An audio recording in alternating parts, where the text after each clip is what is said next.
Hi students, welcome back to our class. So last lecture में आपको मैंने पढ़ाया था परमिटेशंस क्या होता है, कॉम्बिनेशंस क्या होता है और fundamental theorem of principle counting. मतलब दो काम को आपने साइमल्टेनियसली करे तो टोटल नंबर ऑफ वेज काम करने का टोटल तरीके है तो कितना होंगे वो भी हमने डिस्कस किया था। और उसके बाद परमिटेशन का नोटेशन क्या होता है, एनपीआर जो है उसका डेफिनेशन भी देखा था। और एनसीआर कॉम्बिनेशन क्या है, तो कॉम्बिनेशन मतलब ओनली सिलेक्शन, परमिटेशन मतलब selection as well as arrangement. तो ये सारे डिफरेंसेस हमने पढ़ा था और कुछ बेसिक क्वेश्चन भी किया था। आज के लेक्चर में और भी कुछ क्वेश्चंस करेंगे जिसका परमिटेशन का यूज़ करके। इधर देखिए student, find number of 4 letter codes, 4 letter की कोड है तो फॉर्म करने का है using first 10 letters of the alphabets, जो इंग्लिश अल्फ़ाबेट्स हैं। ए बी सी डी ऐसा पहला 10 अल्फ़ाबेट्स लेने का, उसको यूज़ करके हमने 4 लेटर की कोड बनाने का, 4 letter code. This is 4 letter code 1 2 3, 4 letter code बनाने का। इसमें सीधी सी बात है, इधर बोला है without repetition. Okay, so without repetition है तो total number of codes with 4 letters कितना होंगे। आपको कितना लेटर्स दिया है, 10 लेटर दिया है, n इज इक्वल टू 10, सारे अलग अलग है। कितना लेटर की कोड बनाना है, 4 लेटर की कोड बनाना है, r इज इक्वल टू 4। क्या करना है, इसमें अरेंज करना है, लीनियर है तो ये हो जाएगा NPR, दैट इज n के जगह पे 10, p के जगह पे p एंड 4। सो ये हो जाएगा 10 इंटू 9 इंटू 8 इंटू 7, सो 90 into 56,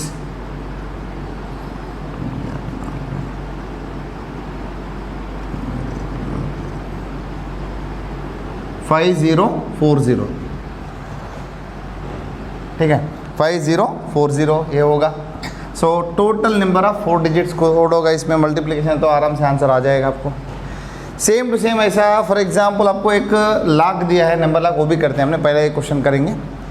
Kine tossed 3 times, Kine सबको पता है जनरली एक फेयर काइन बोलते हैं। फेयर काइन का मतलब है तो उसमें हेड और टेल होता है और दोनों का प्रोबेबिलिटी सेम होगा। 10th क्लास में आपने जो पढ़ा था, तो हमने काइन को टास्क किया 3 बार जिसमें हेड और टेल होगा। तो find total number of outcomes, देखो 3 बार आपने टास्क किया था। ओके, ये पहली बार रिजल्ट है, सेकंड बार, थर्ड बार का रिजल्ट है। सो इधर क्या क्या आ सकता है आपको, हेड या टेल, मतलब दोनों में से कोई भी आ सकता है। इधर भी हेड या टेल, इधर भी हेड या टेल।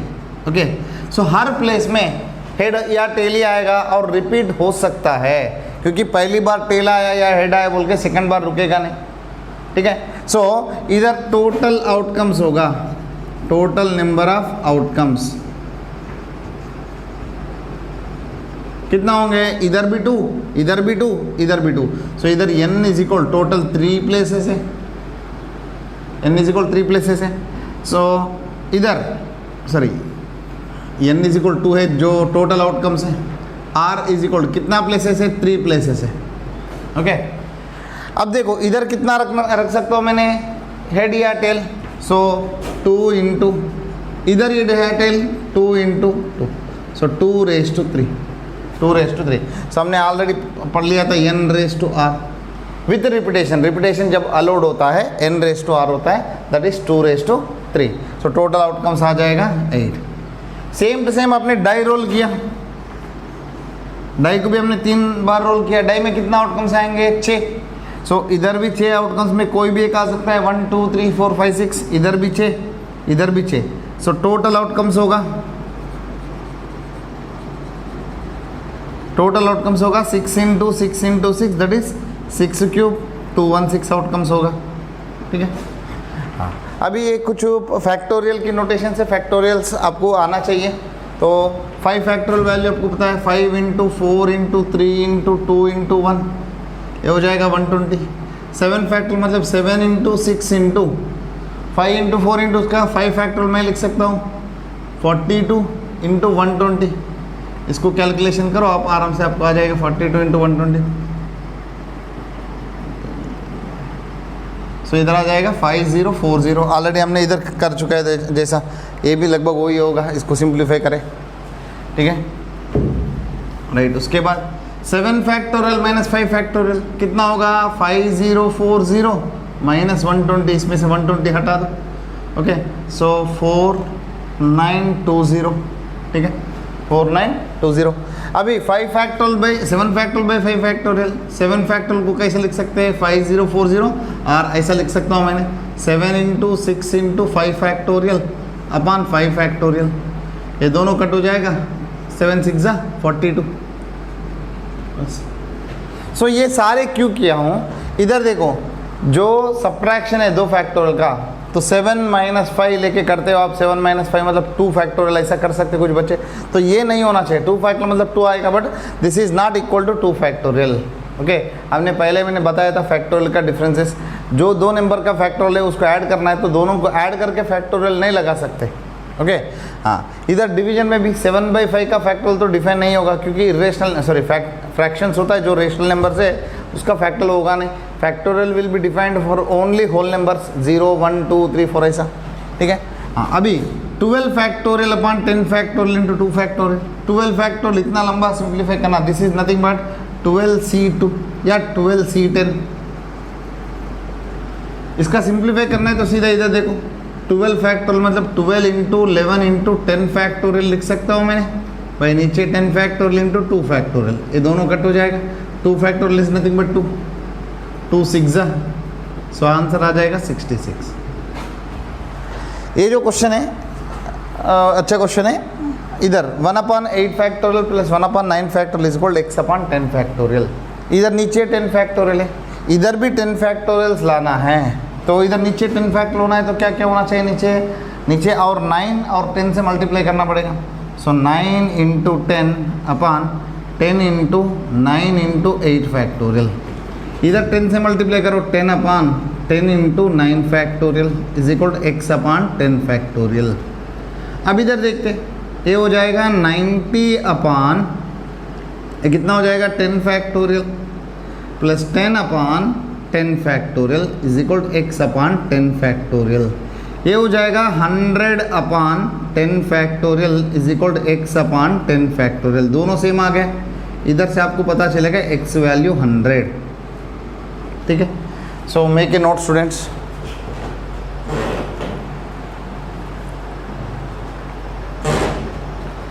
चलो स्टूडेंट्स आगे बढ़ते।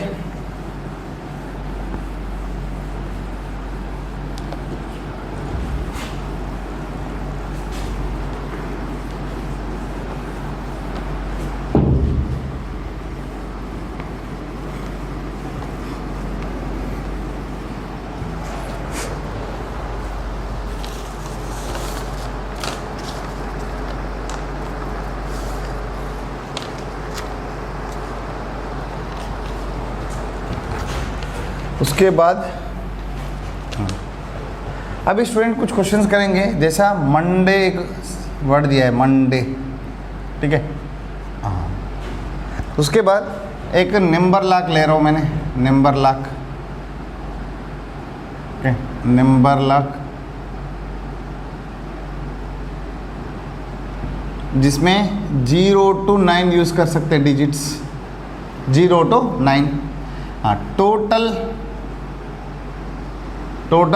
Number of maximum unsuccessful attempts,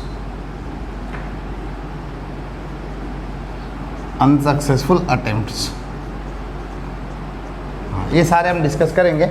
सो पहला स्टूडेंट मंडे एक वर्ड दिया है, तो इसमें आपको क्या बोला है, ये 6 अलग अलग लेटर्स है, इसको आप जैसा मर्जी पढ़े वैसा अरेंज करो। सो टोटल नंबर ऑफ वर्ड्स कितना आएंगे, टोटल नंबर ऑफ वर्ड्स कितना आएंगे स्टूडेंट्स, कितना लेटर दिया आपको, 6 लेटर दिया, ओके। सो सारे 6 लेटर को यूज़ करना है, टोटल नंबर ऑफ इधर लिखते हैं 6 लेटर, ओके, 6 लेटर वर्ड सारे के सारे यूज़ करना है, तो सारे के सारे यूज़ करना है, मतलब पहला जगह पे कोई भी रख सकता हो, सेकंड जगह पे इसके अलावा बाकी 5 में से कोई भी रख सकता हो, ऐसा। सो टोटल आपको 6 लेटर दिया है और 6 जगह पे भरना है, तो 6p6 विदाउट रिपीटेशन, ये आ जाएगा 6 फैक्टोरियल दैट इज 720। समझे स्टूडेंट? इसका मंडे का जो लेटर्स है, आप जिगजैग कैसे भी जिगजैग करो, विदाउट मीनिंग या विद मीनिंग, मीनिंग आने दो या ना आने दो, वर्ड बनना चाहिए। So total number of words आ जाएंगे आपको 720, दैट इज 6 फैक्टोरियल। कैसे? पहला प्लेस में 6 लेटर में कोई भी एक रख सकता हूँ, रख दिया। और सेकंड प्लेस में पहला में जो रख दिया उसको यूज़ नहीं करना, तो आपके लिए बचा है 5, तो उसमें से कोई भी एक रख सकता हो, 5 वेस हो गए। उसके बाद 4, उसके बाद 3, उसके बाद 2, उसके बाद 1, ऐसा 6 × 5 × 4 × 3 × 2 × 1, ये होगा 6 फैक्टोरियल, दैट इज 720। इसमें ऐसा बोला है नंबर ऑफ वर्ड्स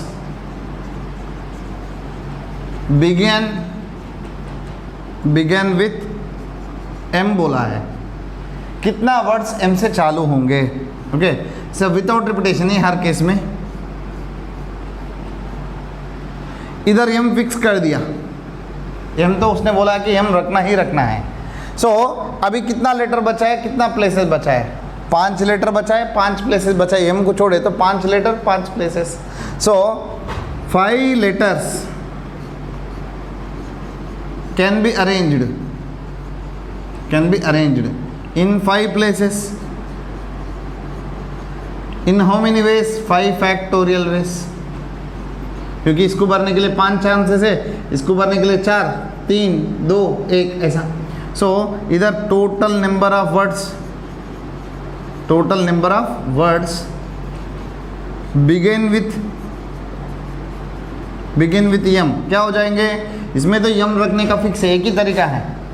इसमें भरने के लिए 5 तरीका है, 5 फैक्टोरियल है। सो 1 × एम भरने के लिए 1 वेस है, और बाकी लेटर भरने के लिए 5 फैक्टोरियल, टोटल आ जाएगा 120 वेस, टोटल आ जाएंगे 120 ways. So total number of words which begin with M हो जाएगा 120, ठीक है। उसके बाद दूसरा थर्ड क्वेश्चन हम करते हैं।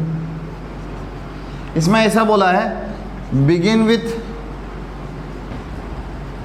यम and end with Y. M से चालू होने का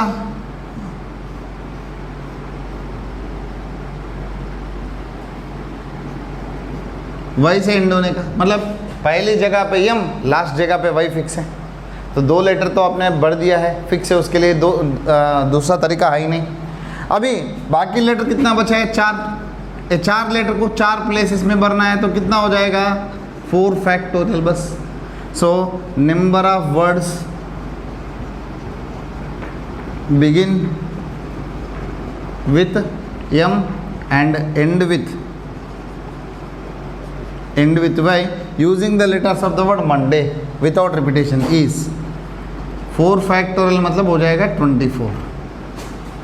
सो ऐसा क्वेश्चन। उसके बाद स्टूडेंट्स इसमें ऐसा बोला है all vowels together. Okay, number of words in which सारे ओवेल साथ में आना चाहिए। ओके, कितना ओवेल्स है स्टूडेंट्स? ओ और ए, ओ और ए। सो सारे ओवेल साथ में आना है, तो उसके लिए क्या करना पड़ेगा? सो ऑल ओवेल्स टुगेदर आना है, तो क्या क्या ओवेल से? 2 ओवेल से, उसको साथ में एक बंच जैसा, एक पूरा यूनिट जैसा ट्रीट करो, ठीक है। सो इधर ओ और ये है मेरे पास, उसको साथ में बिठाना है, जोड़ के बिठाना है। तो कैसे बिठा सकता हूँ मैंने?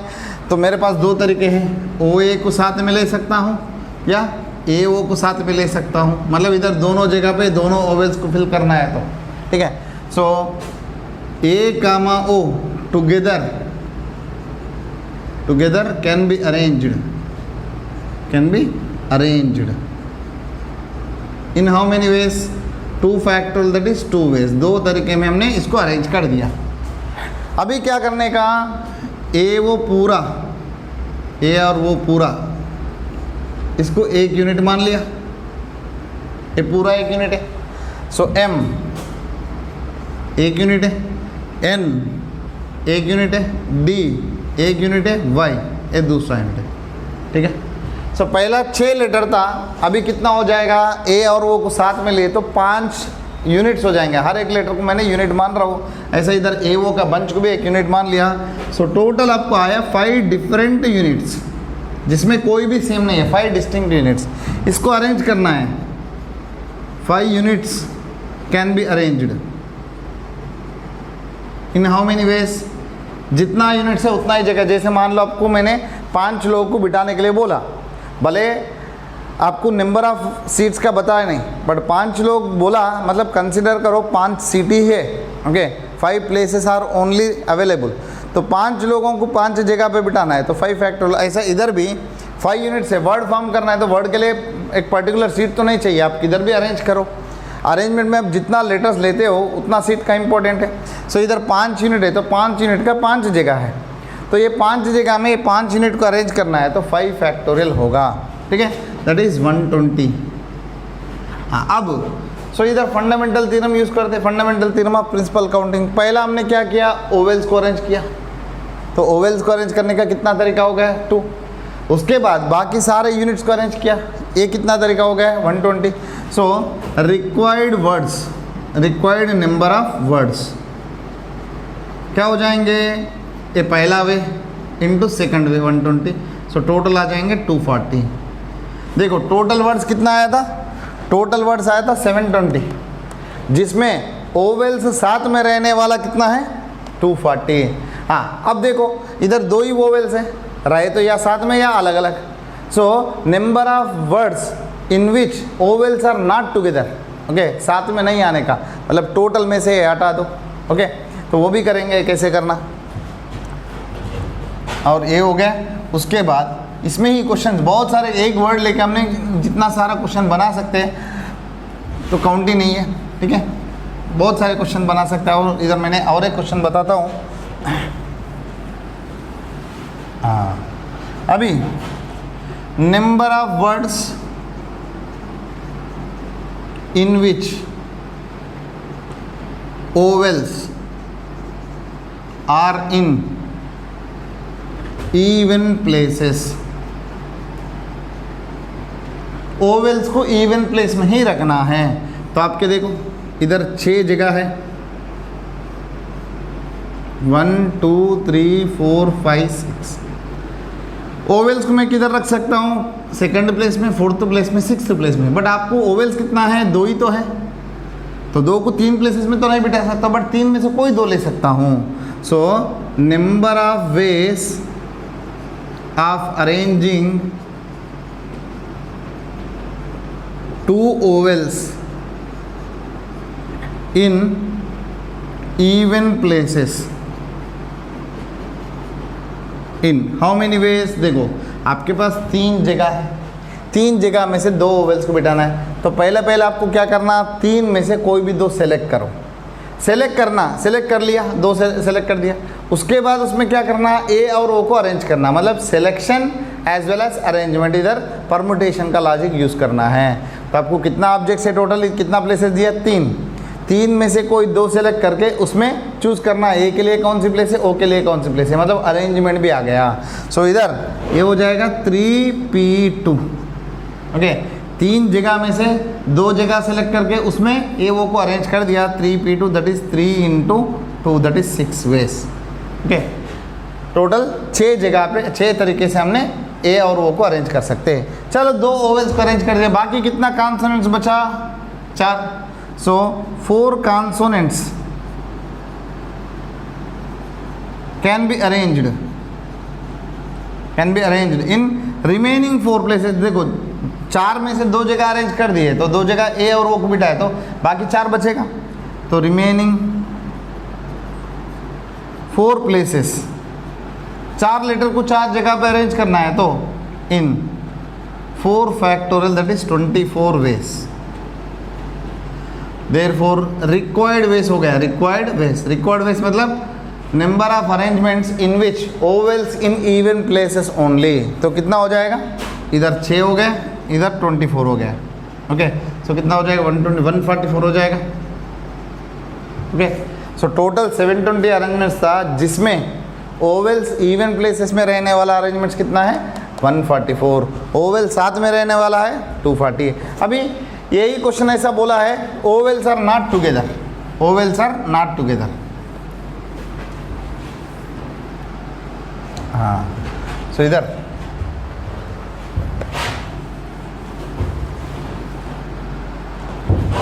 Number of arrangements in which vowels या no two vowels are together, इधर दो ही तो है, no two vowels are together, कोई भी दो ओवेल साथ में नहीं आना, इधर दो ही तो है, साथ में नहीं आना चाहिए। जब साथ में नहीं आना चाहिए ऐसा बोला, जिसको साथ में नहीं आना चाहिए उसको छोड़ के बाकी को पहला अरेंज करो। फर्स्ट अरेंज 4 कॉन्सोनेंट्स, मुझे 4 कॉन्सोनेंट को अरेंज करना। How many ways you can arrange, so this can be done in, देखो 4 कॉन्सोनेंट्स है, मैं आपको बोला था प्लेसेस नहीं दिया, बोर्ड पे आपको लेटर्स अरेंज करना है तो बहुत इन्फिनिट नंबर ऑफ प्लेसेस है, किधर भी रख सकते हैं आप, बट जब 4 लेटर दिया उसके लिए 4 ही तो जगह है, क्योंकि वर्ड फॉर्म करना है आपको, ठीक है। तो 4 जगह पे अरेंज करना है तो आपको मिलेगा 4 factorial, okay, 4 factorial that is 24 ways. अब 4 कॉन्सोनेंट्स को अरेंज कर सकते हैं 24 वेज में। फॉर एग्जाम्पल इधर मैंने एक कॉन्सोनेंट को अरेंज किया, इधर मैंने एक कॉन्सोनेंट को अरेंज किया, इधर, ठीक है, 1 2 3 4 4 कॉन्सोनेंट्स को अरेंज कर दिया। अभी मुझे क्या करना, ओवेल साथ में नहीं आना चाहिए, तो ये कॉन्सोनेंट्स का बीच में ओवेल को बिठाना है। तो मुझे कितना जगह मिलेगा, देखो 1 including first and last position, 2 3 4 5, okay. So there are 5 gaps between consonants. हमेशा याद रखना, n ऑब्जेक्ट को आप लीनियर में अरेंज करते हो, देर will B n+1 gaps including first and last को मिलके आपको n+1 गैप्स रहेगा, ठीक है। सो 5 गैप्स बिटवीन द कॉन्सोनेंट्स। अभी क्या करना, 2 ओवेल्स को बिठाना है, सो 2 vowels can be arranged in 5 gaps, मतलब 5 गैप मैंने बिठाना नहीं, 5 में से 2, कोई भी 2। इधर सेंटेंस का मीनिंग इतना अच्छा नहीं है तो इसको आप एडजस्ट कर लो, मतलब 2 vowels can be arranged in 2 out of 5 gaps, 2 out of 5 gaps, कोई भी 5 में से 2 गैप में बिठाने का। इन हाउ मेनी वेज, देखो 5 जगह है आपको, उसमें से 2 सेलेक्ट करके अरेंज करना है, तो 5p2 हो जाएगा, 5 × 4 that is 20। So required number of words, क्या हुआ, रिक्वायर्ड नंबर ऑफ वर्ड्स हो जाएगा। पहला कितना है 24, सेकंड वर्ड कितना है 20, सो टोटली 480 वर्ड्स। तो हमने बोला था देखो 720 वर्ड्स टोटल था, जिसमें ओवेल साथ में आने वाला 240 था, ये सब्ट्रैक्शन करें तो 480 तो ही होगा, देखो जिसमें ओवेल साथ में नहीं रहेंगे, ठीक है। सो ये तरीका है। उसके बाद वर्ड्स का हमने जितने भी क्वेश्चन है उतना क्वेश्चन मैंने करवा रहा हूँ वर्ड के ऊपर या अरेंजमेंट, वर्ड्स के अरेंजमेंट के ऊपर। उसके बाद और एक क्वेश्चन ऐसा बोला है, find total number of arrangements in which relative positions of ovels and consonants do not disturb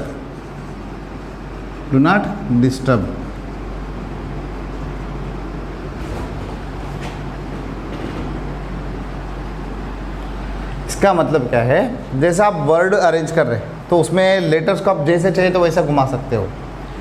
relative positions इसका मतलब है जो ओवेल का पोजीशन है उसमें ओवेल ही रहना है, भले कोई भी ओवेल होने दो। फॉर एग्जाम्पल इधर ए वो है, कौन सी पोजीशन में है, सेकंड पोजीशन में है, और एक ओवेल कौन सी है ए, तो ये दोनों जगह पे फर्स्ट सेकंड और फिफ्थ 2 जगह है ओवेल्स का है, ये दोनों जगह पे ओवेल्स ही रहना चाहिए, बल्कि इंटरचेंज होने दो कोई फर्क नहीं है। ओवेल का पोजीशन ओवेल को ही देना है, सेम ओवेल को दे दो या दूसरा ओवेल को दे दो चलेगा, बट ओवेल का जगह पे ओवेल ही रहना है। और कॉन्सोनेंट्स का जगह कितना है 4, एम के जगह पे एन आ सकता है, डी आ सकता है, वाई आ सकता है, इधर भी एन के जगह पे कोई भी वर्ड आ सकता है, कोई भी लेटर आ सकता है कॉन्सोनेंट, ठीक है। So this is called relative position of vowels do not disturb. Okay, so मुझे 2 vowels can be arranged in 2 places. What are the places? Second and fifth. Second, fifth place. ये 2 places में मुझे 2 vowels को arrange करना है. कितना veg? इन 2 factorial veg, क्योंकि 2 जगह है, 2 ओवेल्स है. Same 5 consonants can be arrange in 5 places. क्या क्या है वो 5 places? First place, third place, fourth place और सिक्स्थ प्लेस. तो इधर अरेंज करना है तो 5 कॉन्सोनेंट्स नहीं, 4 कॉन्सोनेंट्स है. Okay, 4 factorial ways. अभी so required ways, total ways कितना आ जाएंगे? 2 factorial into 4 factorial, that is 2 into 24, 48 veg.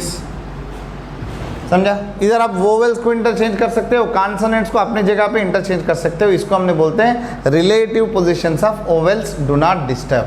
ठीक है, जब ओवेल्स का प्लेसेस डिस्टर्ब नहीं हुआ, ऑटोमेटिकली कॉन्सोनेंट का प्लेसेस तो डिस्टर्ब नहीं होगा, क्योंकि ओवेल का प्लेसेस में ओवेल ही रख रहे हैं, तो कॉन्सोनेंट का प्लेसेस में कॉन्सोनेंट ही रहेगा. ठीक है, सो ये उसका क्वेश्चन है रिलेटिव पोजीशन ऑफ ओवेल्स का. उसके बाद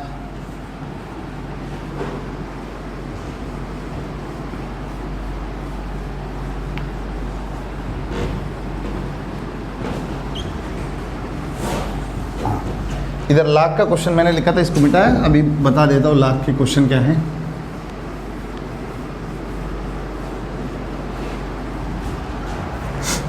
इधर एक नंबर लाख है जिसमें 4 रिंग्स हैं, 4 रिंग्स है. So number lakh has 4 rings. Each ring contain the digits 0 to 9, मतलब टोटल 10 डिजिट इसके ऊपर अवेलेबल है. सो एक पर्सन है, वो लॉक को ओपन करना चाहता है without knowing the lock. Okay, without knowing the code को बिना जाने, तो उसने ओपन करने के लिए कोशिश कर रहे हैं.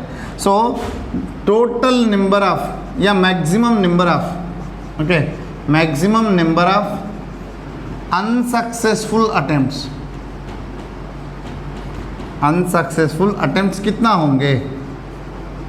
ओके, तो ज़्यादा से ज़्यादा maximum number of unsuccessful attempts कितना होंगे? फॉर एग्जांपल कोई पर्सन इसको ओपन करने के लिए कोशिश कर रहे हो, तो क्या करेगा? पहला 0 0 0 रखेगा, उसके बाद 0 0 0 1, 0 0 0 2, ऐसा 3 4 5, ऐसा पूरा कंटिन्यूसली 0 से शुरू करके एंडिंग तक. एंडिंग कौन सी होगी? 9 9 9 9.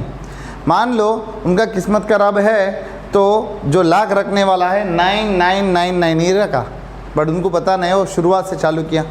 सो टोटल अटेम्प्ट्स कितना आएंगे?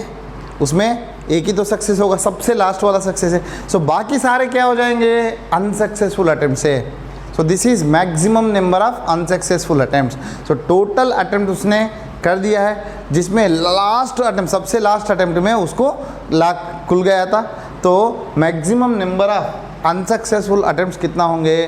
टोटल अटेम्प्ट में से एक सक्सेस वाला हटा दो, बाकी हो जाएगा अनसक्सेसफुल अटेम्प्ट, वो भी मैक्सिमम. सो सबसे पहला टोटल अटेम्प्ट्स देखते हैं. तो इसमें मैं क्या क्या रख सकता हूँ डिजिट? तो 0 to 9, तो मेरे पास 10 ऑप्शन है. इधर भी 0 to 9 10 ऑप्शन है, इधर भी 10, इधर भी 10. सो टोटल अटेम्प्ट्स हो जाएंगे 10 raised to 4, 10 into 10 into 10 into 10. Okay, minus successful attempt कितना है? 1. सो इधर आ जाएगा 10,000 minus 1, that is 9,999. This is maximum number of unsuccessful attempts होगा. उसके बाद ऐसी एक एग्जाम्पल है, एक रूम है, एक हॉल मान लो, जिसमें 20 लाइट्स है, 20 लाइट्स, जिसमें इधर स्विच बोर्ड में 20 स्विचेस है, 1 2 3 4 ऐसा 20 स्विचेस हैं. सो number of ways of lightning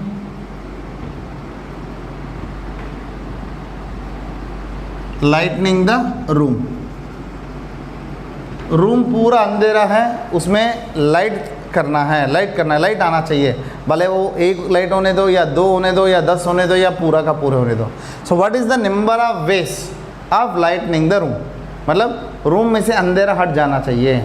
सो इधर टोटल कितना स्विचेस है, 20 स्विचेस है। हर स्विच के पास कितना ऑप्शंस रहेगा, मतलब हर स्विच को अपने कितना पोजीशन में रख सकते हैं, एक ऑफ दूसरा ऑन, मतलब 2 तरीके हैं।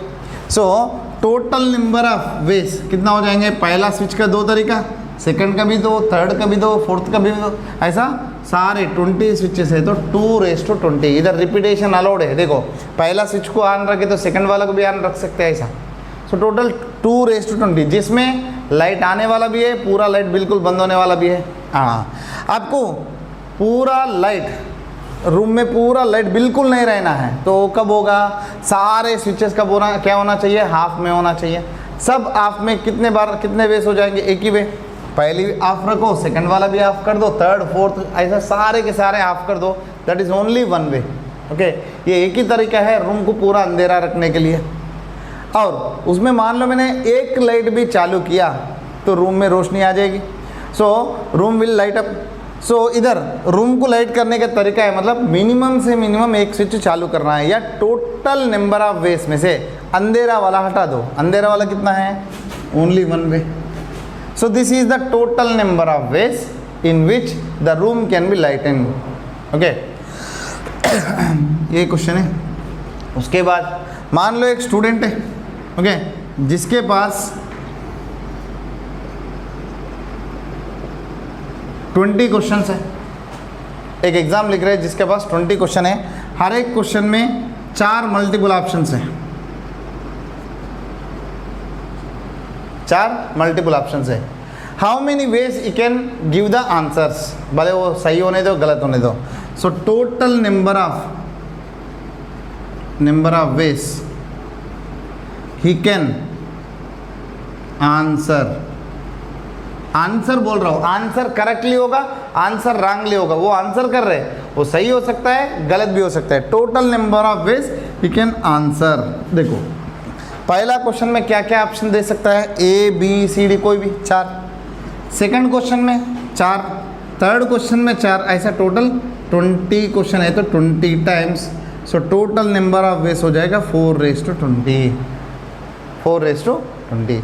सो ये total number of ways you can answer. ठीक है, नाउ इसमें ऐसा बोला है मिनिमम से मिनिमम 4 क्वेश्चन सही हो रहा है, या exactly 4 question will be correct. Exactly 4 question will be correct, मतलब मान लो पहला 4 क्वेश्चन, कोई भी 4 क्वेश्चन सही करना है तो उसको, तो जो सही करना है उसमें there is no answer, no option, उसको ऑप्शन नहीं है, मतलब ए है तो ए पे लगाना ही है, there is only 1 way. Okay, 4 question सही करना है उसको, तो 1 2 3 4। ओके, ये 4 क्वेश्चन का there is no alternate, 4 option है, बल्कि उसको आंसर पता है। ठीक है, तो आंसर पता है तो वही आंसर पे लगेगा। सो 1 1 1 1, there is only 1 choice. Okay, तो उसको आंसर पता है तो उस पर ही लगेगा। सो देर इज़ नो अल्टरनेट। उसके बाद बाकी जो 16 क्वेश्चन है उसमें कोई भी रख सकता है 2:16। तो 16 क्वेश्चन के लिए हर किसी, सॉरी इधर 4:16, हर किसी क्वेश्चन के लिए 4 ऑप्शन है। So this is the number of ways in which you can get 4 correct questions, 4 correct answers। तो जिसमें 4 ऑप्शंस, 4 क्वेश्चंस में सही किया है, बाकी क्वेश्चन में तुक्का लगाया है, तो उसमें लग सकता है नहीं भी लग सकता है। ओके, बट एटलीस्ट 4 क्वेश्चन सही होना चाहिए। उसके बाद इसमें सही भी आ सकते हैं, सारे के सारे सही हो सकता है। ठीक है, हाँ, इनकेस एग्जैक्टली 4 सही होना है तो इसमें क्या आ जाएगा, 3 आ जाएगा, क्योंकि बाकी सभी को रैंक करना है। रैंक करना है तो देखो इधर number of veg he will get only, sorry he will get exactly 4 correct. हाँ, 4 करेक्ट होना है तो पहले वाला में सही कर दिया, सेकंड सही, थर्ड भी सही, फोर्थ भी सही, मतलब चारों के चारों सही लगा दिया। There is no other alternate. बाकी 16 में सभी गलत होना चाहिए, मतलब सही आंसर के सिवा बाकी 3 में से कोई भी चूज कर सकता है उसको। सो 3 × 3 × 3 × +1 कितना टाइम्स, तो 16 टाइम्स। सो ये हो जाएगा 3:16। Okay, so this is total number of veg, he will get exactly 4 correct answers. ये क्या है, this is number of veg, he will get at least 4 सही, मतलब कम से कम 4 सही हो सकता है, 4 के बाद 5 भी सही हो सकता है। इसमें देखो 4⁻16 में मैंने ABCD में किसी में भी लगाया तो उसमें सही भी लग सकता है, गलत भी लग सकता है, ठीक है। So this is exactly 4 correct, this is at least 4 correct. So ये क्वेश्चन है स्टूडेंट, ऐसा क्वेश्चन आपको एग्जाम में पूछ रहे हैं। उसके बाद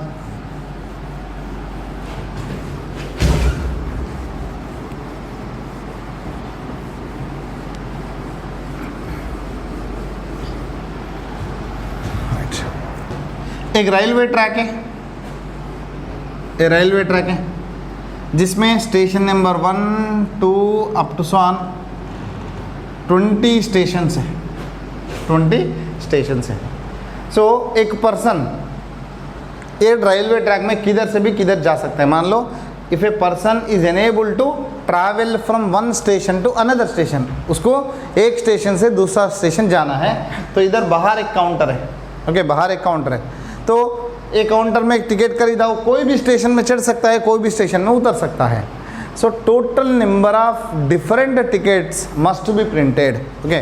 सो total number of different tickets must be printed so that he can travel from one station to other station। एक स्टेशन से दूसरा स्टेशन जाना है उसको, तो कितना डिफरेंट टिकट्स प्रिंट करना है। सो मान लो ये टिकट की पोजीशन है, ठीक है, इधर स्टार्टिंग पॉइंट है, इधर एंडिंग पॉइंट है, उसमें प्राइस प्रिंट करेगा, ओके। सो मुझे पहला डिसाइड करना है किधर से जर्नी चालू हो रहा है, किधर जर्नी ख़त्म हो रहा है, ठीक है। सो इधर जर्नी चालू होने का, या इधर से इधर जा सकता है, उल्टा भी जा सकता है। सो इधर मुझे स्टार्टिंग स्टेशन फिक्स करने के लिए मेरे पास कितना नंबर ऑफ स्टेशन है, 20। So this can be fill in 20 ways. ये हो गया। मान लो मैंने 14 नंबर वाला स्टेशन पे ट्रेन चढ़ गया था, उसके बाद मुझे उतरना है, कौन सी स्टेशन पे मैं उतर सकता हूँ, सेम स्टेशन पे उतरे तो टिकट का वैल्यू नहीं है।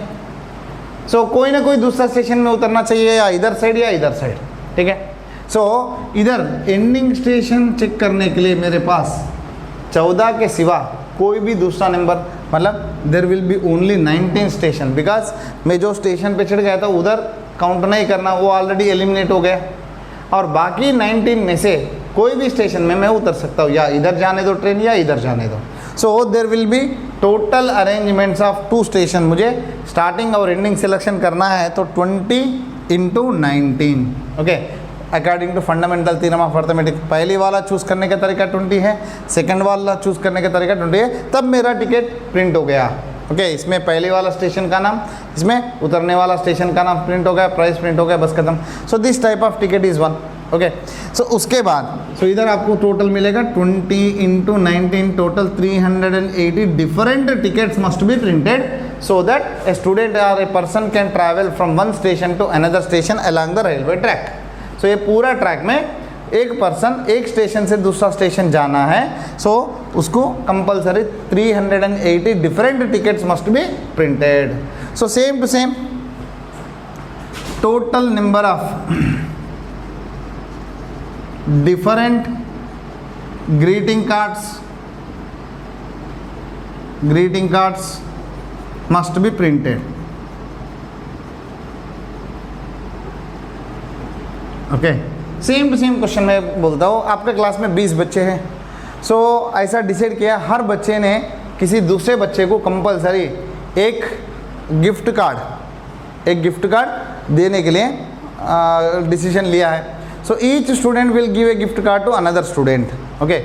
So total number of different cards must be given, या total number of cards used कितना होगा, सेम कोई भी गिफ्ट कार्ड है उसमें देने वाले का नाम और लेने वाले का नाम होगा। सो इधर who is giving and year who is receiving. So total 2 names must be printed, ठीक है। सो आपके पास टोटल कितना है, 20 स्टूडेंट्स हैं। 20 में से इधर कोई भी एक को ले सकता हूँ मैंने, 20 वेस हो गया। और उसके बाद इधर वो स्टूडेंट गया, क्योंकि same person can not be given card to himself, ठीक है। तो उसके लिए बाकी 19 में से एक सेलेक्ट करना। सो इधर भी 20 × 19 हो गए। सो 380 different cards must be available. So total इतना कार्ड्स तो होना ही चाहिए, ठीक है। हाँ राइट। सो यही क्वेश्चन को हमने चेस गेम में कंडक्ट करते या चेस गेम में कंडक्ट करते।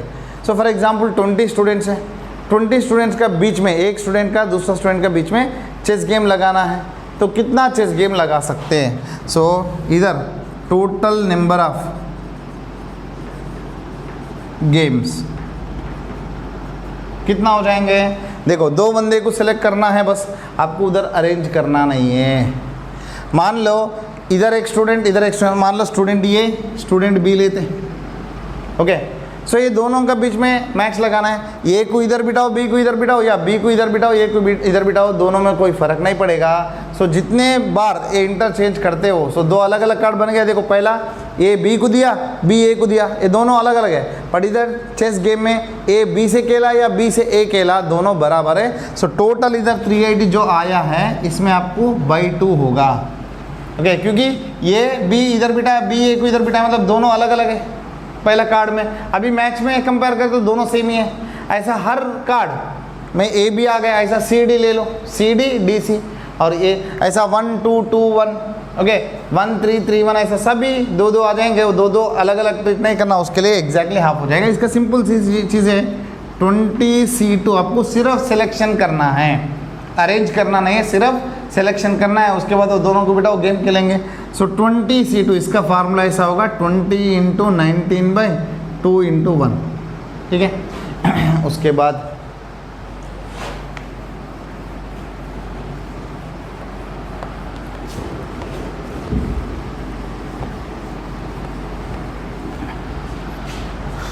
बाद फॉर एग्जांपल क्लास में A1 A2 A3 up to सॉन A20 स्टूडेंट्स हैं, ओके। सो 20 स्टूडेंट्स का मैंने according to the results rank list बना रहा हूँ। If I get the rank list, so number of ways in which A2 is always above A1, ठीक है। ए list में 2 पर्टिकुलर स्टूडेंट को लिए, तो वो 2 पर्टिकुलर स्टूडेंट का रैंक, मतलब रैंक लिस्ट में हमेशा A2 कैसा होना चाहिए, is above the A1। A1 इधर है तो A2 कंपलसरी उसके ऊपर ही रहना। मान लो A2 का रैंक 10 आया, तो A1 का क्या हो सकता है, 1 to 9 में किधर भी हो सकता है। तो सर कैसे कैलकुलेट करें। सो इधर बहुत सिंपल लॉजिक है, क्वेश्चन बहुत बार पूछा है। सो टोटल आप स्टूडेंट का रैंक लिस्ट कितना तरीके से बना सकते हैं। देखो 20 स्टूडेंट्स हैं, मेरे पास 20 रैंक लिस्ट है, 1 2 3 4 ऐसा। हर रैंक में मतलब हर जगह पे एक एक स्टूडेंट का नाम अरेंज करना है। सो 20 प्लेसेस है, 20 स्टूडेंट्स है, टोटल वेस हो जाएगा 20 factorial, okay. So this many different list can different rank list can be generated, जिसमें A1 A2 A2 हमेशा ऊपर, A1 हमेशा नीचे। चलो इसमें एक छोटा सा बात करते हैं, how many possibilities are there. For example 2 बच्चे को मैं लेता हूँ, तो ये 2 बच्चे कैसे हो सकता है, पहले वाला स्टूडेंट हमेशा सेकंड वाला स्टूडेंट से ऊपर हो सकता है, सेकंड वाला स्टूडेंट हमेशा पहले वाला स्टूडेंट से ऊपर हो सकता है। 2 पॉसिबिलिटीज़ हैं। जैसा A और B स्टूडेंट्स को लेता हूँ मैंने, तो A हमेशा B के ऊपर हो सकता है, एक पॉसिबिलिटी। B हमेशा A के ऊपर हो सकता है, दूसरा पॉसिबिलिटी।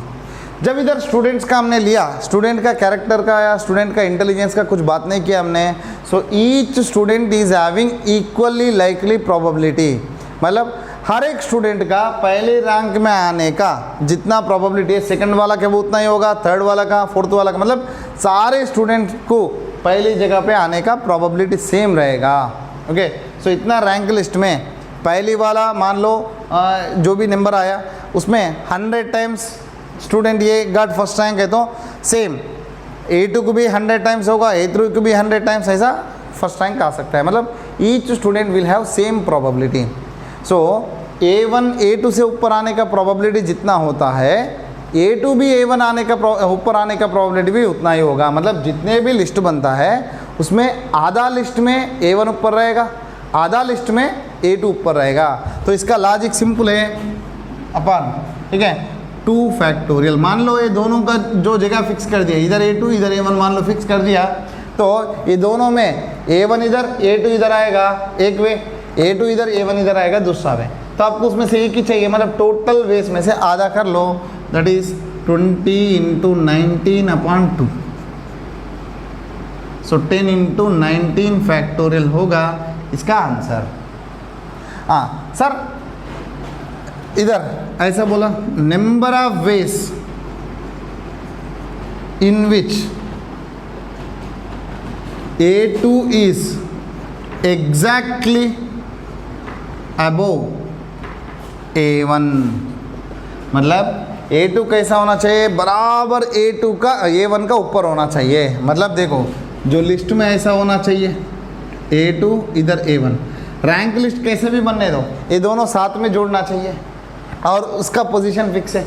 मतलब अभी टोटल 20 स्टूडेंट्स में 2 इधर लिया, इसका मैंने पोजीशन फिक्स कर दिया, दोनों साथ में जोड़ के रहेंगे, हमेशा A2 ऊपर A1 ऊपर नीचे रहेगा। सो बाकी कितना बच्चा है, तो बाकी 18 बच्चे हैं। ओके, इसका 1 यूनिट हो गए, टोटल 19 यूनिट्स हो गए। ओके, बाकी 18 बच्चा 18 यूनिट है, ये पूरा 1 यूनिट है, इसको हमने कुछ चेंज नहीं कर सकते। सो टोटल कितना यूनिट्स हो गए, 19 यूनिट्स। 19 को अरेंज करो। सो इधर आ जाएगा 19 फैक्टोरियल। 19 स्टूडेंट्स को अरेंज करना है तो 19 फैक्टोरियल। इसमें भी ऐसा बोला, number of ways in which A1 A2 are always together, always together, दोनों साथ में आना चाहिए। ऐसा फर्क नहीं कि ये ऊपर नीचे, तो तब क्या हो जाएगा, ये दोनों इंटरचेंज हो सकता है। सो उधर क्या हो जाएगा, सेम 19 फैक्टल तो रहेगा, और A1 A2 को इंटरचेंज करना है तो 2 फैक्टल, मतलब A इधर A इधर, ठीक है। A2 A1 से एक लिस्ट बनेगा, A1 A2 से भी एक लिस्ट बनेगा। So total 19 factorial into 2। हाँ, इसमें सर आपको ऐसा पूछा है, फॉर एग्जाम्पल 2 स्टूडेंट क्यों ले रहे, 3 स्टूडेंट्स ले सकते हैं। Okay, so number of ways in which okay A1 is above A2 and A2 is above A3, ठीक है। सो A1 पहला आना चाहिए किधर भी, A2 ऊपर मिडिल में होना चाहिए, A3 ऐसा होना चाहिए, बीच में कई जगह पे किधर भी बिठा दो, साथ में बिठा दो या बीच में कोई स्टूडेंट्स आना दो, बट ऑर्डर तो यही होना चाहिए। रैंक लिस्ट में A1 is above A2, A2 is above A3 ऐसा होना चाहिए। सो टोटल कितना वेस बना था आपको, 20 फैक्टोरियल। हाँ, ये तीनों को इधर मैंने बोला था 2 फैक्टोरियल क्यों लिया था, A1 A2 को ऊपर आने का जितना तरीका है, A2 A1 ऊपर आने का भी उतना ही तरीका है। अभी देखते हैं ये तीनों स्टूडेंट्स को हमने how many ways you can arrange them. देखो चलो तीनों बच्चों का पोजीशन फिक्स करें तो देखो A1 A2 A3 ऐसा इधर लिखता हूँ, A1 A2 A3 ऐसा आ सकता है, A1 A3 A2 ऐसा आ सकता है, A2 A1 A3 A2 A3 A1 A3 A1 A2 A3 A2 A1। अब देखो स्टूडेंट ये 4 टोटल 6 तरीके है। देखो 1 2 3 4 5 6 पूरा रैंक लिस्ट में ए आर्डर में नंबर मिल सकता है, ये आर्डर में, ये आर्डर में, ये आर्डर में, 6 आर्डर में कोई भी मिल सकता है। बट आपको कौन सी आर्डर चाहिए, ए वाला आर्डर चाहिए। देखो इधर मैंने लिखा साथ साथ में नहीं है, बीच में कोई भी पब्लिक आ सकता है, मतलब कोई भी लोग आ सकता है। सो ये this is the way we can arrange 3 students step by step. मतलब इधर A1 is always above A2, A2 is always above A3, ऐसा इसमें भी सेम टू सेम। तो ये टोटल अरेंजमेंट है, 20 फैक्टोरियल में सारे रहेंगे, बट आपको क्या है एक पर्टिकुलर वाला चाहिए, ठीक है। सो टोटल में से एक पर्टिकुलर पार्ट चाहिए तो बाई 6 होगा, या बाई सिंपली आप लिख सकते हैं 3 फैक्टोरियल। ये कैसे आएगा बेटा, 3 स्टूडेंट्स को अरेंज करना है तो 3 फैक्टोरियल। सो 20 फैक्टोरियल अपन 3 फैक्टोरियल करें तो आपको एक पर्टिकुलर पोजीशन आएगा, ठीक है। सो इधर आ जाएगा। इसको आप सिंप्लीफाई करना है तो सिंप्लीफाई कर सकते हैं या छोड़ना है तो छोड़ सकते हैं। So this is the way we can arrange the student sound finding the rank list. उसके बाद ये हो गया।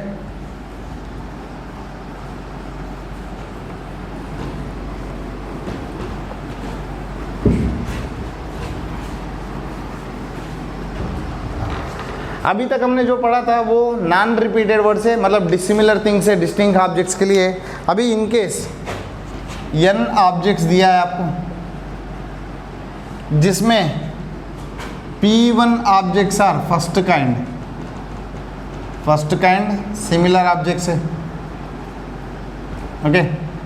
P2 objects are second kind of similar objects, P3 are of third kind similar objects. ऐसा मान लो, ऐसा जितना चाहे तो उतना। Now total number of arrangements कितना होंगे, बाकी सारे अलग अलग है। सो टोटल n ऑब्जेक्ट्स है, n ऑब्जेक्ट्स को अरेंज करना है तो n फैक्टोरियल हो गए, जिसमें P1 ऑब्जेक्ट सेम है, सेम मतलब उसको कोई फर्क नहीं है, सभी सेम ऑब्जेक्ट्स है। सो उसको अरेंज करना है तो उसमें कोई फर्क नहीं पड़ेगा, इसमें आपको डिवाइड करना पड़ेगा P फैक्टोरियल से, P1 फैक्टोरियल से। ये भी सिमिलर है P2 फैक्टोरियल, जितना सिमिलर है उतना फैक्टोरियल से डिवाइड करना पड़ेगा। आपको एक छोटा सा एग्जांपल देता हूँ। तो इधर मेरे पास इलाहाबाद,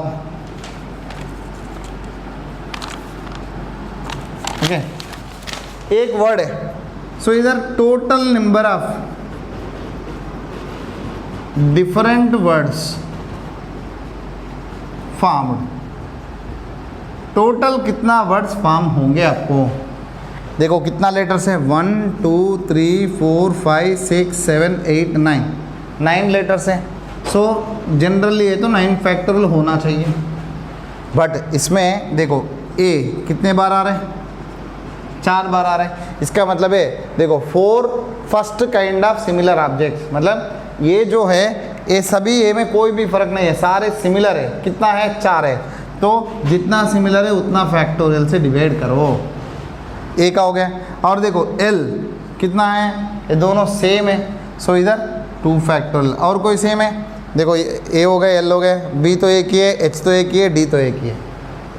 सो this is total number of different words that can be formed using Allahabad. क्योंकि फॉर एग्जाम्पल मैंने NEE लिया, एक सिंपल एग्जाम्पल नहीं, तो NOT लेते ना, इसमें टोटल कितना वर्ड्स है, कितना लेटर्स है, 3 लेटर्स है।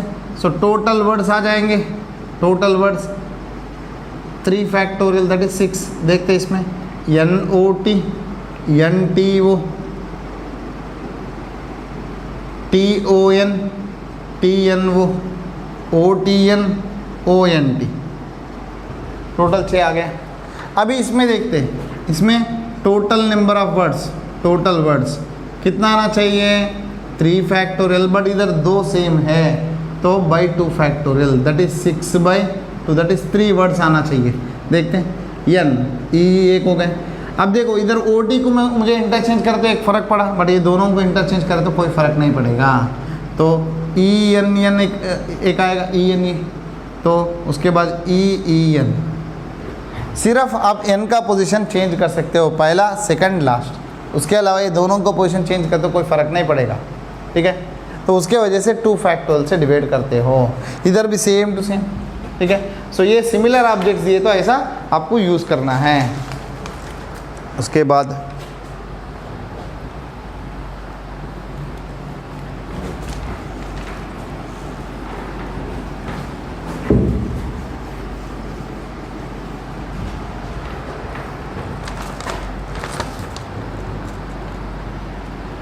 आपको दिया है 1 2 3 4 अप टू 9 डिजिट्स दिया है।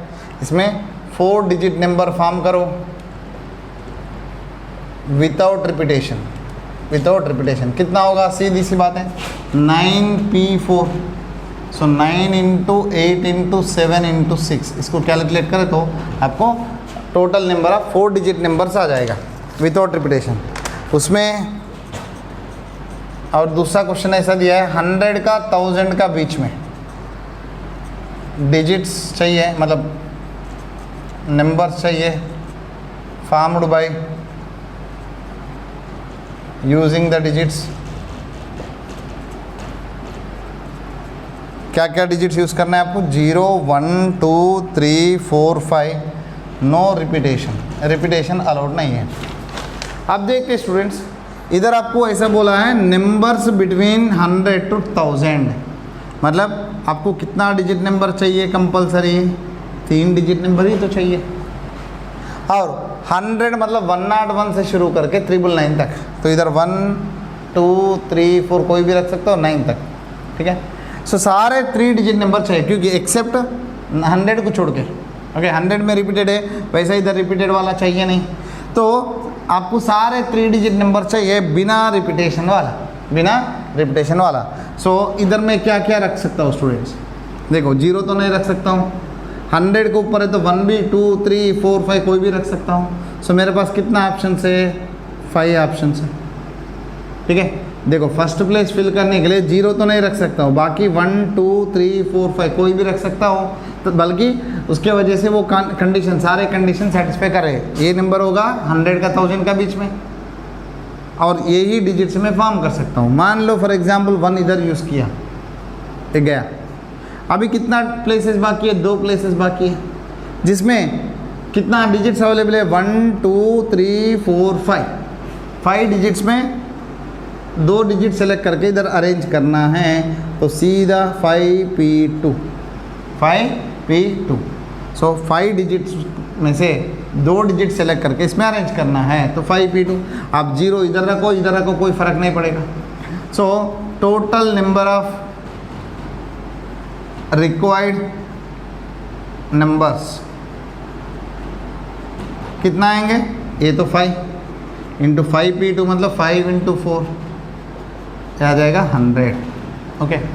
सो ये डिजिट से फॉर्म होने वाला 0 1 2 3 4 5 से फॉर्म होने वाला 100 का 1000 का बीच में कितना नंबर्स होंगे? ओनली 100 नंबर्स है, ठीक है। उसके बाद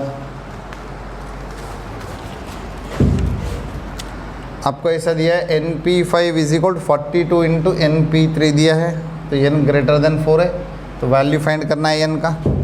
NP4 बाई n-1 P4 है इज इक्वल टू 5/3 दिया है, n वैल्यू फाइंड करना है। उसके बाद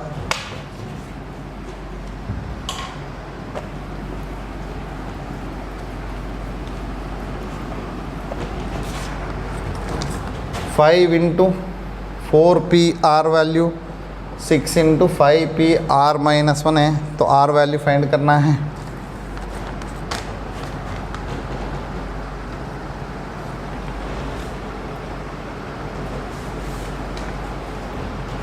चलो देखते स्टूडेंट्स, पहला ये 5 इंटू 4PR का फार्मूला क्या है? 4 factorial by 4 minus R factorial,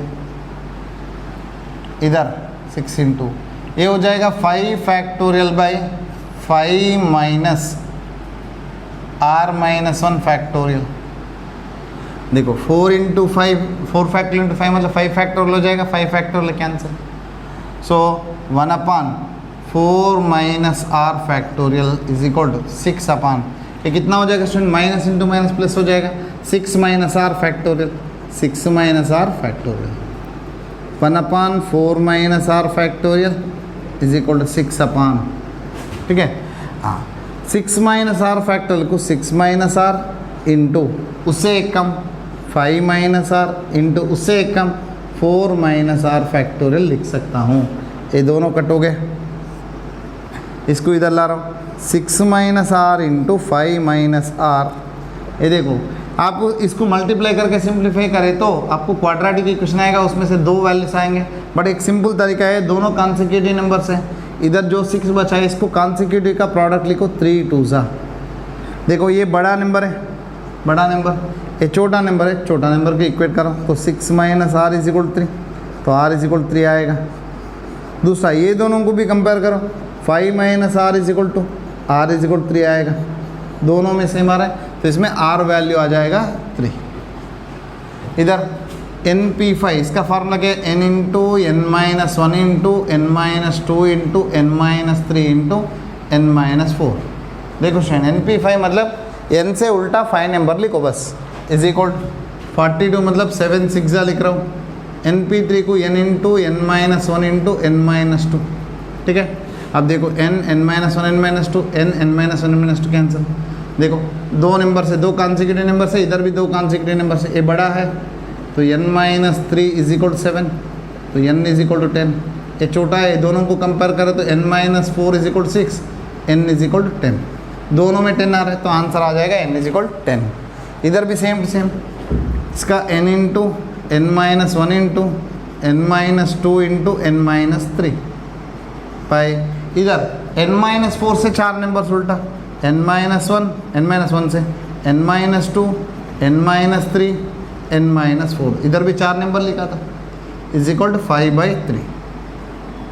देखो क्या क्या कट होगा, n-1 n-2 n-3, n upon n-4 is equal to 5/3, ठीक है।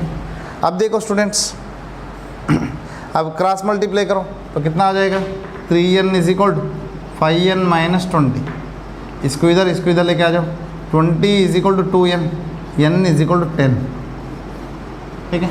तो इसको मान लो आपने 2 से मल्टीप्लाई एंड डिवाइड करते हो 10/6, सो 10/10-4 आ रहे हैं ना, तो n वैल्यू 10 सेटिस्फाई हो गया, ठीक है। सो ये क्वेश्चन है स्टूडेंट परमिटेशंस के ऊपर। और भी क्वेश्चन है, रिपीटेड आइटम्स होगा, रिपीटेड ऑब्जेक्ट्स होगा, उसमें से कैसे करना, नंबर ऑफ सर्कुलर परमिटेशंस कैसे है, तो सारे अब दूसरा लेक्चर में देखते हैं। I hope everybody understood, so please make a note. और ये NCERT बेस्ड क्वेश्चन है और आप अच्छी तरह से इसको करो तो आराम से आपको अच्छा प्रैक्टिस हो जाएगा, सारे कॉन्सेप्ट समझ में आ जाएगा students. So I think I hope all of you understand. So आपको कुछ भी दिक्कत हो प्लीज़ कॉन्टैक्ट मी। एंड आपको ये वीडियो पसंद आए तो लाइक कीजिए और शेयर कीजिए, हमारा चैनल पे सब्सक्राइब कीजिए।